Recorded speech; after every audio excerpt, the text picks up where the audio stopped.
Bom dia, alunos! Hoje nós vamos falar um pouquinho de um reino conhecido como proto-octista. Esse reino ele é formado por dois grupos de indivíduos, vamos dizer assim, os protozoários, e aqui nós temos uma imagem representando eles, e as algas.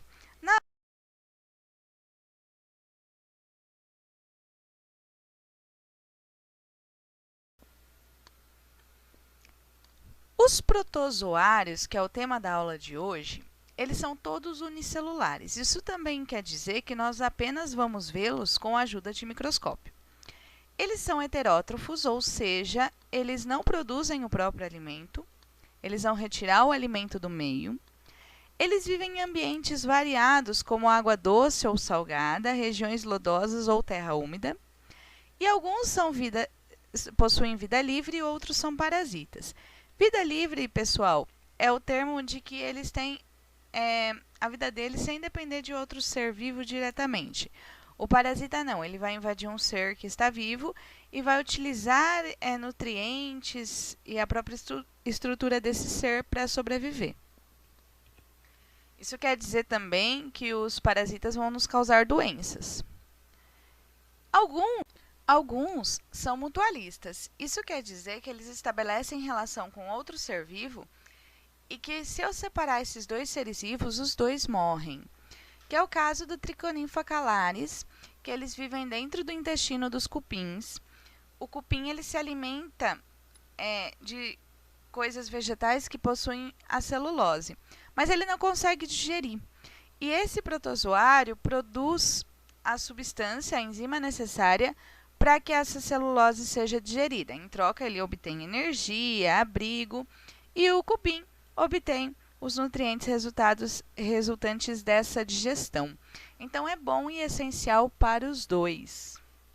O ambiente também pode ser beneficiado por esses protozoários, porque os protozoários podem se alimentar de fungos e bactérias. Então, uma maneira de ajudar a controlar a quantidade de fungos e bactérias no ambiente que os protozoários fazem para a gente.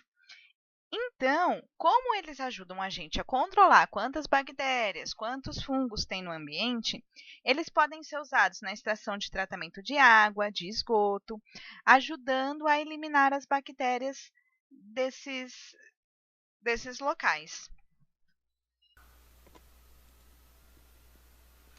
É um grupo que consegue realizar a fagocitose.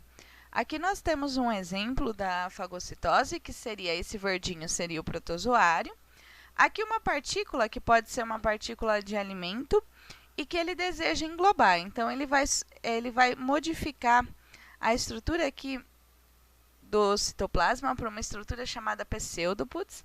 Ele vai englobar essa partícula no que a gente chama de vacúolo digestivo, para que ele possa, então, separar quais nutrientes vão ser absorvidos e quais vão ser descartados. Essa mudança para a estrutura do pseudopus, elas são permitidas graças à mudança na textura, na viscosidade do citoplasma. Eles são classificados dentro do protozoário em 4 grupos de acordo com a forma de locomoção. Então, os zoomastigóforas são os flagelados, lembrando então que flagelo é uma estrutura alongada e são poucas. Normalmente ele tem 1, 2 flagelos. Os risópodes ou sarcodinas são os que têm os pseudopus, são aqueles que emitem essas estruturas para se locomover devido à mudança de viscosidade do citoplasma. Os cilióforas são aqueles que têm os cílios em volta. E aí a grande diferença, lembrando então que cílios é essa estrutura numerosa e bem mais curtinha do que o flagelo, também serve para movimentação. E nós temos os esporozoários, que são os protozoários que não têm estrutura locomotora. E aí, especificamente nesse grupo, todos eles são parasitas, todos eles vão causar alguma doença em um ser vivo, porque vão viver dentro dele. Gente, isso é relacionado também ao fato dele ser parasita, né?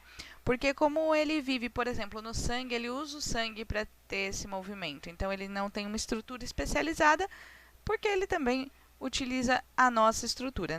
Não é de propósito, mas é um ambiente que deu certo para ele, ele foi selecionado nesse ambiente.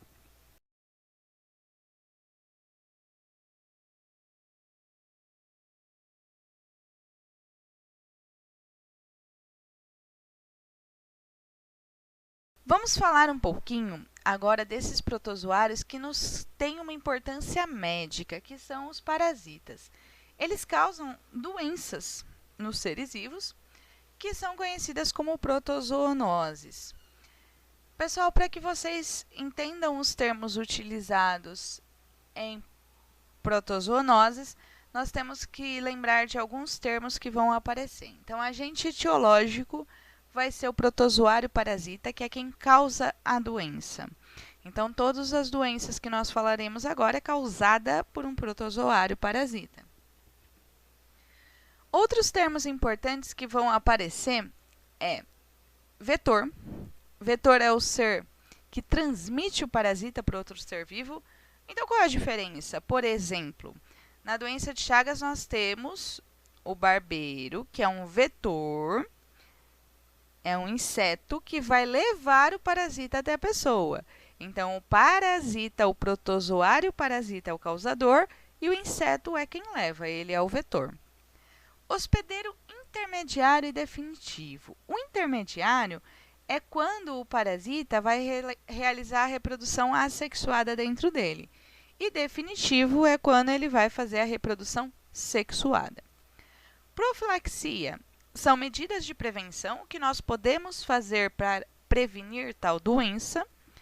E cisto é uma forma de resistência em que esse protozoário consegue ficar coberto por uma película e sobreviver um período, quando a condição do meio não permite ele viver normalmente. Então, ele espera essa condição voltar para sair desse estágio. A amebíase, pessoal, é a moeba histolítica, né, conhecida popularmente como ameba. Ela ataca a parte intestinal, podendo também atacar o fígado, a região pulmonar, cerebral ou cutânea. A contração dele é através da água e alimentos contaminados, incluindo a geração de diarreia com sangue, problemas no fígado e outros órgãos, e alguns são assintomáticos. E a maneira de você prevenir isso é tratando os doentes, educação sanitária, né, estação de tratamento de esgoto e tal, e a higiene com os alimentos. Doença de Chagas. Essa doença, ela ficou muito famosa por ser pesquisada por um brasileiro, Carlos Chagas, entre 1878 e 1934. E os nomes relacionados aos agentes e vetores, elas remetem à lembrança desses pesquisadores. Então, Trypanosoma cruzi é uma homenagem ao médico sanitarista brasileiro Oswaldo Cruz, e doença de Chagas é uma homenagem ao médico brasileiro Carlos Chagas. Essa doença é causada por um protozoário flagelado, conhecido como Trypanosoma cruzi. Esse daqui é um esquema dele, o flagelo, então longo em pequenos números, né, no caso 1. E aqui a estrutura dele microscópica. O vetor da doença de Chagas é um inseto hematófago, quer dizer que ele vai se alimentar do sangue, conhecido como barbeiro. Aqui está uma imagem dele. O nome científico dele é Triatoma infestans. Esse barbeiro ele vai viver nas matas, no interior das matas, e ele vai sugar o sangue de animais silvestres, como tatu, gambá e cutia. Pessoal, como a gente tem desmatado muito, né, e a gente passou a invadir locais que antes eram de matas para estabelecer moradia, o homem passou a ocupar áreas em que este inseto estava presente. Então, a gente passou a conviver com ele próximo, simplesmente porque nós somos até o ambiente dele. E aí nós construímos casas de sapê, pau a pique, que são casas que têm frestas em que esse barbeiro consegue se esconder durante o dia. E aí, durante a noite, ele sai, ele tem um hábito noturno, e aí eu vou explicar para vocês qual é a relação disso com a doença. Ele também pode acometer os cães, gatos e humanos. No inseto, o protozoário vai viver no intestino dele. E nos seres humanos, ele vai viver no sangue, no tecido muscular, cardíaco e nervoso. Então, como que funciona o ciclo dessa doença? O barbeiro ele fica durante o dia nas frestas dessa casinha.